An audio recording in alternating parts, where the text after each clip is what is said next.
Good morning student, BVSc third year geography की class में आपका हार्दिक स्वागत। हमने हमारा लास्ट पॉइंट चला था क्या, मानसून, या हम कह सकते हैं हाँ मानसून ही पढ़ा था हमने, और एल नीनो के बारे में हमने पढ़ा था। ठीक है, आज हम बात करेंगे जलवायु प्रदेशों की। देखिए क्या होते हैं जलवायु प्रदेश कि एक जैसे क्षेत्र में एक जैसी जलवायु पाई जाती है तो उसको हम क्या कहते हैं भाई, जलवायु प्रदेश।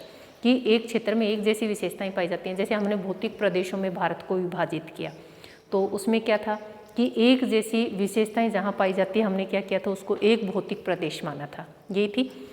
और जलवायु प्रदेश भी क्या होते हैं, एक ही उस क्षेत्र में एक जैसी जलवायु पाई जाती है तो हम उसको क्या कहेंगे, जलवायु प्रदेश।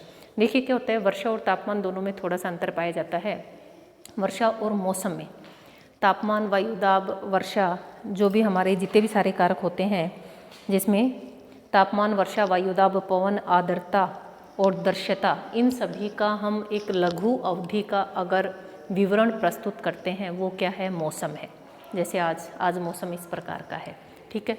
और उन्हीं चीज़ों का अगर हम एक दीर्घ अवधि का क्या करते हैं, विवरण प्रस्तुत करते हैं तो वो क्या है, जलवायु है। तो जलवायु और मौसम का अंतर समझिए पहले तो आप, कि जलवायु क्या होती है, लंबी अवधि की होती है, 30 साल 25 साल, लेकिन जो मौसम होता है वो अल्प अवधि का, एक दिन, इस प्रकार से अल्प अवधि वाली मौसम, तापमान, वर्षा, आर्द्रता, इन सभी चीज़ों का जो अध्ययन करते हैं हम क्या कहेंगे, मौसम। और लंबी अवधि तक अगर इन चीज़ों का हम अध्ययन करते हैं तो क्या कहेंगे, जलवायु। कोपेन महोदय था, उन्होंने क्या किया था, 1918 में विश्व की जलवायु का वर्गीकरण प्रस्तुत किया था। सबसे पहले क्या हुआ था कि यूनानी आए थे, उन्होंने क्या किया था, जलवायु प्रदेशों का विभाजन किया था कि विश्व है उसमें अलग अलग प्रकार की जलवायु पाई जाती है। और भूगोल में सर्वाधिक योगदान भी किसका माना जाता है, यूनानियों का ही माना जाता है। और उन्होंने क्या किया था, इन जलवायु प्रदेशों का विभाजन किया था। एक कोपेन आते हैं, एक थोर्नथवेट आते हैं, ये दोनों महोदय क्या करते हैं, विश्व के जितने भी प्रदेश थे उनको जलवायु प्रदेशों के अकॉर्डिंग क्या करते हैं, उनका वर्गीकरण प्रस्तुत करते हैं। तो जो कोपेन महोदय है उन्होंने क्या किया, 1918 में अपना वर्गीकरण प्रस्तुत किया था, सही है। उसके बाद उन्होंने उसमें संशोधन भी किए थे। तो इन्होंने क्या, जिस प्रकार से यूनानियों ने वर्षा और तापमान को मुख्य आधार माना था, कोपेन महोदय ने भी अपने जो जलवायु प्रदेश हैं उसका मुख्य आधार किसे माना था, किसको, वर्षा और तापमान को। इन्होंने अपना आधार किसको माना था, वर्षा और तापमान को।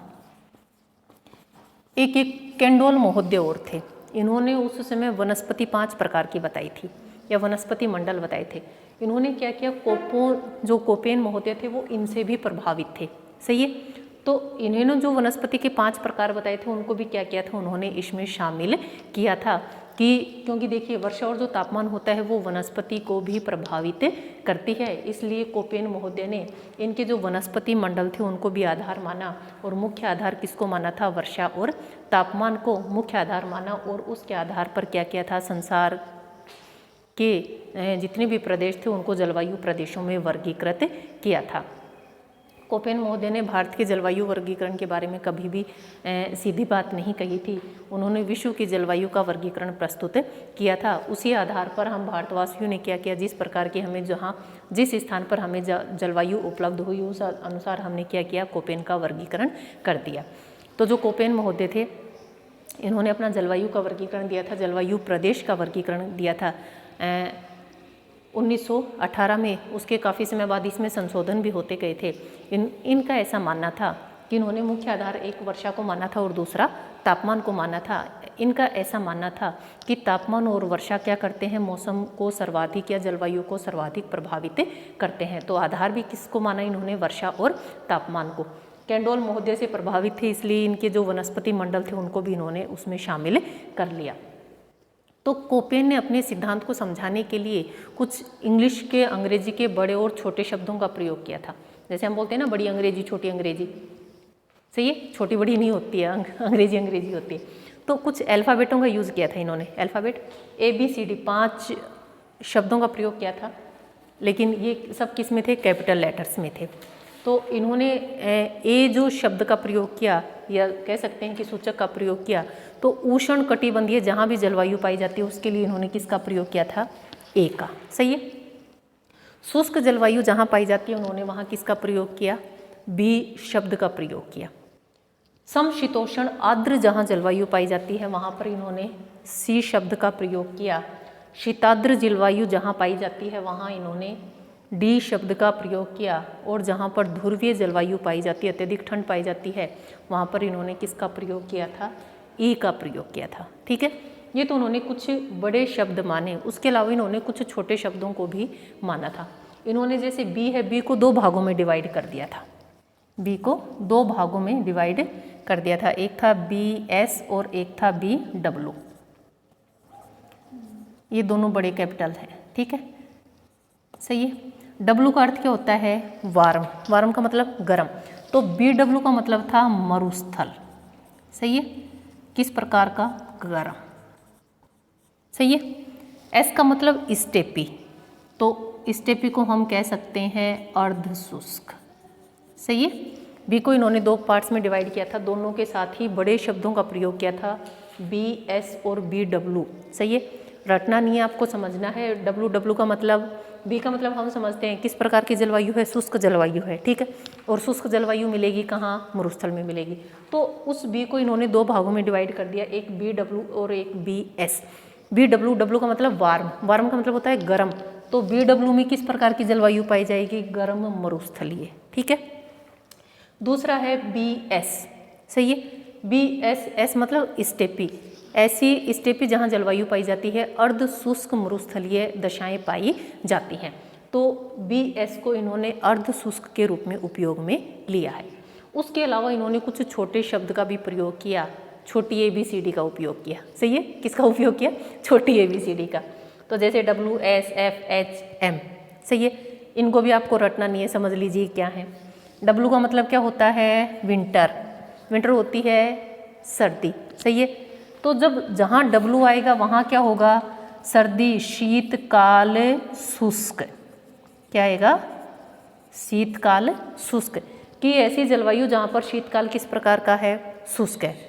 डब्लू, डब्लू का मतलब विंटर, सर्दी। सर्दी, सर्दी को हम शीतकाल लिख सकते हैं। ऐसी जलवायु जहाँ पर शीतकाल कैसा है? शुष्क है। रटने की आवश्यकता है क्या? शायद नहीं है। एस का मतलब समर। समर का अर्थ क्या होता है? ग्रीष्म। सही है, ग्रीष्मकाल कैसा? शुष्क। ये शुष्क तो सब में ही लगाना है, क्योंकि भारत की जलवायु किस प्रकार है? उष्ण कटिबंधीय मानसूनी जलवायु। एस का मतलब समर, ग्रीष्मकाल कैसा है? शुष्क है। एफ का मतलब रेनफॉल, तो वर्ष भर वर्षा, भाई ऐसा क्षेत्र जहाँ वर्षा होती रहती है। एच का मतलब हॉट, ऐसा क्षेत्र जहाँ 18 डिग्री सेल्सियस से तापमान क्या पाया जाता है? अधिक पाया जाता है। रटना नहीं है, एक एक चीज़ को समझिए आप। एच का मतलब हॉट, हॉट का मतलब गर्म, भारत में लू चलती हैं, एच गर्म तापमान पाया जाता है। तो हम कह सकते हैं कि ऐसा क्षेत्र जहाँ 18 डिग्री सेल्सियस से तापमान क्या पाया जाता है? अधिक पाया जाता है। और एम का मतलब मानसून। सही है, भारत उष्ण कटिबंधीय मानसूनी क्षेत्र है, तो मानसून जहाँ वर्षा होगी, मानसून। सही है, तो ये कुछ छोटे शब्दों का प्रयोग किया है। इन्होंने जी का प्रयोग किया है, गंगा के मैदान के लिए इसका उपयोग किया है। जो जी है उसका गंगा के मैदान के लिए उपयोग किया है। ठीक है, इसको आपको अच्छे से पढ़ना है, क्योंकि इसमें से मैप में भी पूछ लिया जाता है, और आप जो भी कंपटीशन एग्जाम देते हो उसमें भी पूछ लिया जाता है कि AS का मतलब क्या होता है, AW क्या होता है, या इस प्रकार की जलवायु भारत में कहाँ पाई जाती है, विश्व में कहाँ पाई जाती है। हम सिर्फ यहाँ भारत की बात करेंगे। सही है, क्योंकि विश्व की हमारे सिलेबस में नहीं है, हम सिर्फ यहाँ किसकी बात करें? भारत की बात करें। एक बार वापस से बता देती हूँ इनके अर्थ में आपको। ए है, ये सारे कैपिटल लेटर्स में है, ये सारे स्मॉल लेटर्स में है। सही है, ए का मतलब उष्ण कटिबंधीय जलवायु, बी का मतलब शुष्क जलवायु, सी का मतलब समशीतोष्ण आर्द्र जलवायु, डी का मतलब शीताद्र जलवायु, ई ध्रुवीय प्रकार की जलवायु। हमने यहाँ कुछ छोटे शब्दों का प्रयोग किया, कह सकते हैं कि इंग्लिश की छोटी ABCD का उपयोग किया है। सही है, डब्लू का मतलब होता है विंटर, विंटर होती है सर्दी। शीतकाल किस प्रकार का? शुष्क। एस का मतलब समर, गर्मी, गर्मी किस प्रकार की? शुष्क। एफ का मतलब रेनफॉल, वर्षा, वर्ष भर। एच का मतलब हॉट, गर्म, 18 डिग्री सेल्सियस से अधिक तापमान, और M का मतलब होती है मानसून। ठीक है, बी को हमने दो भागों में डिवाइड किया। बी को कितने भागों में डिवाइड किया हमने? दो भागों में, एक BS और एक BW, दोनों ही कैपिटल लेटर्स में है ये। BS मतलब स्टेपी, स्टेपी का अर्थ होता है अर्ध शुष्क जलवायु। जहाँ वर्षा 25 से 50 सेंटीमीटर के मध्य होती है वो स्टेपी जलवायु भी हम उसको कह सकते हैं, और अर्ध मरुस्थलीय जलवायु भी हम उसको कह सकते हैं। BWW वार्म क्या है? शुष्क जलवायु है, गर्म है, कैसा है? गर्म मरुस्थल है। सही है, हो गया क्लियर? जो कोपेन महोदय थे उन्होंने क्या किया? भारत की जलवायु को कितने भागों में विभाजित किया? 8 में कह सकते हैं। वैसे तो संसार की जलवायु का वर्गीकरण प्रस्तुत किया था, लेकिन कोपेन के अकॉर्डिंग भारत में 8 प्रकार के जलवायु प्रदेश पाए जाते हैं। आइए एक बार मैप पे नज़र डालते हैं। ये हमने भारत का मानचित्र बनाया है। जो हमारे हिमालय क्षेत्र है वहाँ पर पाई जाती है ध्रुवीय जलवायु। सही है, ई। वैसे हम ABCD के अकॉर्डिंग करेंगे। एक बार आप मैप को वैसे भी देख सकते हैं। ध्रुवीय क्षेत्र है, हिमालय वाला क्षेत्र है। आप सभी जानते हैं सर्दियों में हमारे यहाँ बर्फ़ पड़ती है, इसलिए नाम क्या पड़ गया? ध्रुवीय। और ई को देखिए हमने किससे इंडिकेट किया है? ध्रुवीय। सही है, रटने वाली बात नहीं है। भारत में जो स्थिति जहाँ आपको दिखाई दे वहाँ उसी प्रकार की जलवायु पाई जाती है। सबसे पहले बात करते हैं ए वाले पोर्शन की, AW। सही है, इस वाले AW। यहाँ क्या है? उष्ण कटिबंधीय सवाना प्रकार की जलवायु पाई जाती है। कह सकते हैं कि भारतीय प्रायद्वीप के पर पाई जाने वाली सर्वाधिक जो जलवायु है कौन सी है? उष्ण कटिबंधीय सवाना प्रकार की जलवायु। अब W का मतलब शीतकाल, जहाँ शुष्क रहता है। सही है, किस प्रकार की जलवायु पाई जाती है वहाँ? सवाना प्रकार की। A का मतलब उष्ण कटिबंधीय, W लगा दिया, शीतकाल कैसा है? शुष्क है। तो उष्ण कटिबंधीय सवाना प्रकार की जलवायु हमारे कहाँ पाई जाती है? प्रायद्वीपीय भारत में। तो हम कह सकते हैं कि प्रायद्वीप के भारत के महाराष्ट्र का कुछ भाग ही ये क्षेत्र इसमें शामिल हैं, और यहाँ पर उष्ण कटिबंधीय सवाना प्रकार की जलवायु पाई जाती है। रटना कुछ भी नहीं है, बड़े अक्षर लीजिए, छोटे लीजिए, जिस प्रकार का जो अर्थ निकल रहा है वो आपको उसको बता दीजिए। मैप है आपके सामने, आपको पता है। सबसे पहले तो मैप में आपको सारे स्टेट्स का पता होना चाहिए, कौन सा स्टेट की स्थिति कहाँ है। उस जैसे ही ये मैप आपके सामने आएगा आप बता देंगे केरल है, ये तमिलनाडु है, तो वो स्थिति आपकी क्लियर हो जाएगी। ठीक है, तो हम बता सकते हैं कि ये जो AW है ये उष्ण कटिबंधीय सवाना प्रकार की जलवायु है। उष्ण कटिबंधीय जलवायु पाई जाती है। इसमें क्या रहता है? शीतकाल किस प्रकार का पाया जाता है? शुष्क पाया जाता है। और प्रायद्वीपीय जो भारत है या प्रायद्वीपीय जो पठार है उस पर सर्वाधिक कौन सी जलवायु पाई जाती है? उष्ण कटिबंधीय सवाना प्रकार की जलवायु पाई जाती है, जिसको हम AW के संकेत के माध्यम से भी दिखाते या प्रदर्शित कर सकते हैं। AS। सही है, AS देखिए कहाँ है? तमिलनाडु वाला क्षेत्र है। A का मतलब उष्ण कटिबंधीय है, S का मतलब समर। समर कैसा है? शुष्क है। सही है, तो हमारे वर्षा कब होगी? विंटर में। विंटर में होती है वर्षा, जब हमने पढ़ी बात की थी विंटर में होती है। तो ये चीज़ क्लियर हो गई हमारे कि उष्ण कटिबंधीय जलवायु पाई जाती है। ग्रीष्म ऋतु शुष्क होती है और वर्षा कब होती है? शीतकाल में होती है। सही है, देखिए A का मतलब उष्ण कटिबंधीय जलवायु, S ग्रीष्मकाल कैसा है? शुष्क है। तो वर्षा को कौन से काल में होगी? शीतकाल में होगी। तो हम ये इसको लिख सकते हैं ना, शुष्क ग्रीष्म ऋतु वाला मानसूनी क्षेत्र, मानसून से वर्षा हो रही है, लेकिन ग्रीष्म ऋतु कैसी है? शुष्क है। S का मतलब क्या है? यही तो है। हाँ, तो ग्रीष्म कैसी है? शुष्क है। तो AS का हमने अर्थ क्या बता दिया? कहाँ पाई जाती है? हमारे तमिलनाडु में पाई जाती है, कोरोमंडल तट पर पाई जाती है। कि इस प्रकार की जलवायु भारत में कोरोमंडल तट पर या तमिलनाडु जो राज्य है उसमें स्थित है। यह जो क्षेत्र होता है शुष्क ग्रीष्म ऋतु वाला मानसूनी प्रदेश है, जिसमें ग्रीष्म ऋतु कैसी होती है? शुष्क पाई जाती है, लेकिन शीतकाल में मानसून का जब प्रत्यावर्तन होता है तो मानसून पवनों के माध्यम से क्या होती है? शीतकाल में यहाँ वर्षा होती है। क्लियर है? रटने की आवश्यकता है क्या? नहीं है।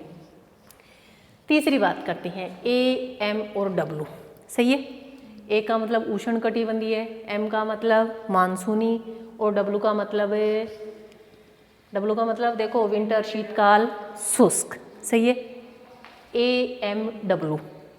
भैया हमारे यहाँ ये शीतकाल शुष्क रहता है क्योंकि शीतकाल में सिर्फ यहाँ वर्षा होती है, पता है हमें। तो शीतकाल कैसा है? शुष्क है। मानसूनी इसलिए क्योंकि सबसे पहले मानसूनी आती है, सही है। उष्ण कटिबंधीय मानसूनी जलवायु वाला क्षेत्र जहाँ क्या पाई जाती है? मानसूनी जलवायु पाई जाती है। शीतकाल किस प्रकार का है? शुष्क पाया जाता है। शीतकाल कैसा है? शुष्क पाया जाता है। तो हम इसको लिख सकते हैं ना, लघु शुष्क ऋतु वाला मानसून। तो AMW, ए का मतलब उष्ण कटिबंधीय, M का मतलब मानसूनी और W का मतलब शीतकाल जो है वो क्या है? हमारा शुष्क है। तो AM जो W है हमारी, तो A का मतलब उष्ण कटिबंधीय, M का मतलब मानसूनी और W का मतलब शीतकाल जो है क्या है? शुष्क है।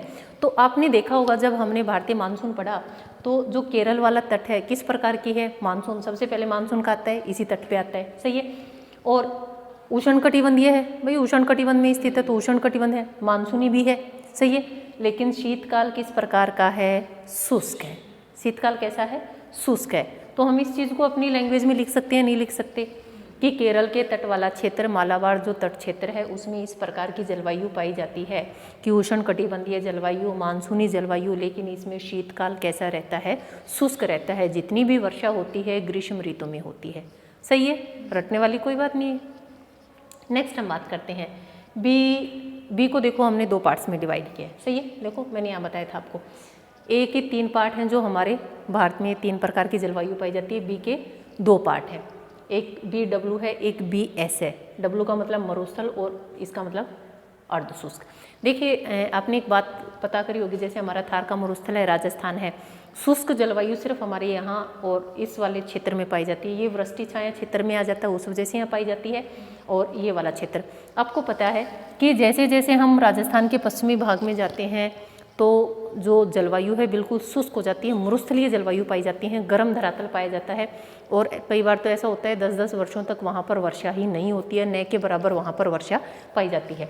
तो बिल्कुल जो शुष्क है उसको तो हमने गर्म मरुस्थल में शामिल कर दिया, और जो आगे वाला भाग है उसको हमने अर्ध मरुस्थल में शामिल कर दिया कि यहाँ कुछ भाग मात्रा में क्या होती है? वर्षा होती है। तो BWHW का मतलब वार्म, पूर्ण रूप से गर्म। तो ये थार वाला जो मरुस्थल है ये वाला किस प्रकार का है? गर्म मरुस्थल है। तो हम कह सकते हैं कि राजस्थान के पश्चिमी भाग में इस प्रकार की जलवायु पाई जाती है जहां वर्षा की मात्रा अत्यधिक या 0 से 25 सेंटीमीटर तक वर्षा की मात्रा होती है। और इन क्षेत्रों में कह सकते हैं कि वनस्पति का अभाव पाया जाता है, झाड़ियाँ या बबूल या खेजड़ी वृक्ष पाए जाते हैं जिनकी पत्तियाँ छोटी पाई जाती हैं और जिनकी जड़ें गहरी पाई जाती हैं। इस प्रकार की जलवायु यहाँ पर पाई जाती है। इसी के साथ लगती जो जलवायु है उसको हम बोलते हैं, देखो जैसे हमने इसको कहा गर्म मरुस्थल। गर्म मरुस्थल की हम विशेषताएं बता सकते हैं कि जो गर्म मरुस्थल है राजस्थान के पश्चिमी भाग में पाया जाता है, थार का मरुस्थल है, और ये दशाएं वहाँ पर पाई जाती हैं। तापमान अधिक रहता है, वनस्पति का अभाव पाया जाता है, वर्षा का अभाव पाया जाता है। क्यों? मरुस्थल किस प्रकार का है? गर्म है, कि वर्षा वाली स्थितियाँ यहाँ पर नहीं बनती है। अर्धशुष्क की बात करें, ये दोनों कैपिटल आएंगे, हाँ ये दोनों ही कैपिटल आएंगे इसमें, ये फर्स्ट वाले दोनों ही कैपिटल आएंगे, ठीक है। फिर हम बात करते हैं स्टेपी की। स्टेपी का अर्थ होता है अर्धशुष्क, सही है। स्टेपी जहाँ जलवायु पाई जाती है हम उसको अर्धशुष्क बोल सकते हैं कि 25 सेंटीमीटर से 50 सेंटीमीटर वर्षा इन क्षेत्रों में पाई जाती है। हम कह सकते हैं कि थार के मरुस्थल का ही पार्ट है, लेकिन वहाँ पर वर्षा की जो मात्रा है वो बढ़ जाती है। 25 से 50 सेंटीमीटर के मध्य वहाँ पर वर्षा पाई जाती है। यह भाग भी अरावली के पश्चिम में पाया जाता है, लेकिन वर्षा 25 से 50 सेंटीमीटर होने के कारण अर्ध शुष्क यहाँ जो दशाएं हैं वो पाई जाती हैं, इसलिए उनको किस में शामिल करते हैं हम? अर्ध शुष्क स्टेपी जलवायु में हम उसको शामिल करते हैं। नेक्स्ट बात करेंगे, बी की बात हो गई, हम बात करेंगे सी की। देखिए बी का मतलब था शुष्क, सही है। नेक्स्ट हम बात करेंगे सी की। CWG, जी गंगा के मैदान के लिए, W का मतलब होता है, क्या होता है? विंटर, सही है। और सी का मतलब समशीतोष्ण आर्द्र, सही है। इस क्षेत्र में समशीतोष्ण आर्द्र जलवायु पाई जाती है और मुख्य रूप से गंगा नदी का जो प्रवाह क्षेत्र है वहाँ पर इस प्रकार की जलवायु पाई जाती है। दिल्ली, यूपी, MP जितने भी स्टेट आते हैं उन सब का नाम लिख सकते हैं आप। यहाँ पर इस प्रकार की जलवायु पाई जाती है। इस ऋतु में शीतकाल जो है वो किस प्रकार का होता है? शुष्क पाया जाता है और गंगा के मैदान वाले क्षेत्र में इस प्रकार की जो कह सकते हैं कि जलवायु वो पाई जाती है। तापमान की अगर हम बात करें तो सर्दियों का तापमान आपको पता है हमारे यहाँ 0 डिग्री सेल्सियस तक पहुँच जाता है, या न्यूनतम तापमान 5 डिग्री से 0 डिग्री से 5 डिग्री के मध्य पाया जाता है। और यह शुष्क शीत ऋतु वाला मानसून है जहाँ ग्रीष्म काल में क्या होती है, वर्षा होती है। नेक्स्ट हम बात करेंगे किसकी, DFC। डी का मतलब हमने बता दिया शीताद्र जलवायु, और एफ का मतलब वर्ष भर वर्षा, सी का मतलब क्या बताया था, DFC समशीतोष्ण, नहीं एक सी और आएगा इसमें, छोटे वर्ड्स में आते हैं। देखिए उसमें क्या होती है, जो DFC आपके अरुणाचल प्रदेश में इस प्रकार की जलवायु पाई जाती है। लघु ग्रीष्म, जो ग्रीष्म ऋतु होती है वो कैसी होती है, लघु होती है।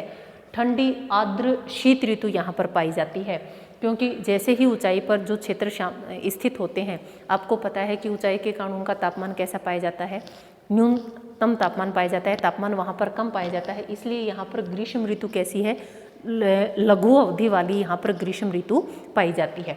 कह सकते हैं कि यहाँ पर जो गर्मी की ऋतु आएगी वो किस प्रकार की होगी, छोटी होगी। शीत ऋतु कैसी होगी, आर्द्र भी होगी और ठंडी भी होगी। और इस प्रकार की जो विशेषताएं हैं भारत के अरुणाचल प्रदेश में पाई जाती हैं। सी कोल्ड हो जाएगा, है ना? सी कोल्ड, बिल्कुल ठंडी, सही। और लास्ट है हमारा ई ध्रुवीय प्रकार की।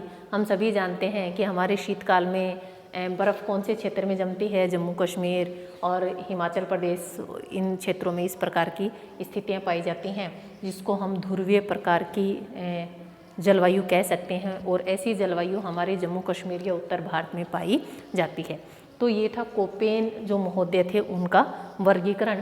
आपको रटना कुछ भी नहीं है इसमें, सिर्फ इस मैप को आप ध्यान रखिएगा कि कौन सा क्षेत्र कहाँ है, उसके अकॉर्डिंग ही आप इनका विभाजन, इन शब्दों के देखिए अर्थ मैंने आपको अच्छे से समझा दिए हैं, इसलिए इनको भी आपको रटना नहीं है कि सी का मतलब कोल्ड ठंडा, एच का मतलब हॉट, सी का मतलब कूल ठंडा, तो ये ठंडी जलवायु पाई जाती है।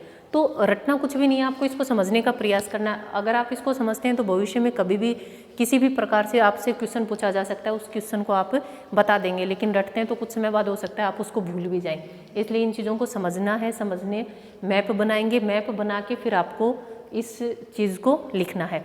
लिखना सिर्फ इतना ही है, फिर आपको अपनी लैंग्वेज में लिखना है कि कहाँ कहाँ इस प्रकार की जलवायु पाई जाती है।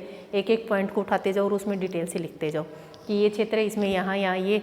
अब जैसे ध्रुवीय जलवायु है, हम कह सकते हैं कि यहाँ पर जो जलवायु है, सर्दियों में तापमान कम मिलता है, गर्मियों में बर्फ़ पिघल जाती है, कुछ मात्रा में चारागाह उत्पन्न हो जाते हैं, घास उगाती है और यहाँ पर मौसमी स्थानांतरण पाया जाता है। लोग अपने पशुओं को चराने के लिए नए नए चारागाहों की खोज करते हैं।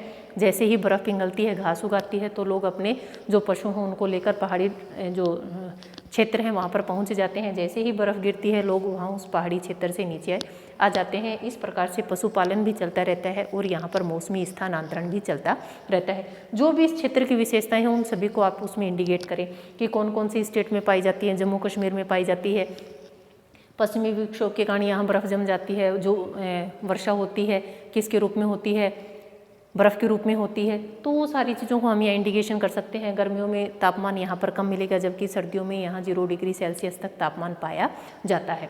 और इसी में लेह लद्दाख है, उसका मरुस्थल भी पाया जाता है। और मरुस्थल का नाम आते हैं, क्या आता है दिमाग में कि मरुस्थल कैसे होते हैं, गर्म होते हैं, लेकिन मरुस्थल ठंडे भी होते हैं। तो वो सारी चीज़ों का वर्णन हमें क्या करना है, इसमें करना है। आज का आपका क्वेश्चन है कि कोपेन ने अपना जलवायु वर्गीकरण कब दिया था, कौन से सन में दिया था, ठीक है। और सेकंड क्वेश्चन है आपका कि मौसम किसे कहते हैं, मौसम के बारे में बताओगे आप।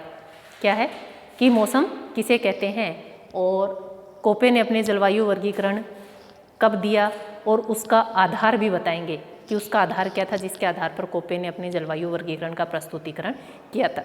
आज के लिए इतना ही, धन्यवाद, मिलते हैं नेक्स्ट क्लास में।